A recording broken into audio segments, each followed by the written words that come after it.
Everyone, welcome back to Sunny Live Show, and thank you so much guys for tuning in. I'm here to update you of what's going to happen on Uzalo from the 15th to the 19th of December 2025 on Monday. Nkosi softens his heart toward an important initiative. Nonka honors an unsuspecting person.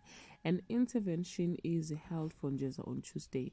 Joanne's attempt to reconcile with Ashton explodes into a fury while Njeza Botley vows to uncover Mr. Dongo's darkest secrets.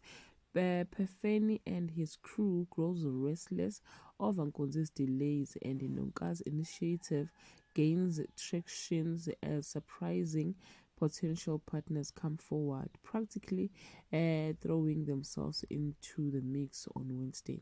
Ashton confronts Joanne in a shattering showdown that exposes the broken heart of their family, while Babekazi steers Fikile into a new territory under the goose of opportunity on Thursday. Nkonzi's empire trembles when Kazimulo boldly confront him about Joanne and the haste.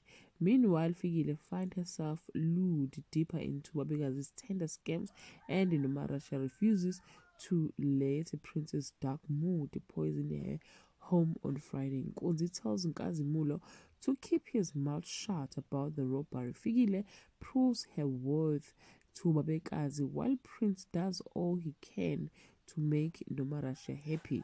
Well guys, that's all I have for today. You can leave your comment below and share your opinion. Bye.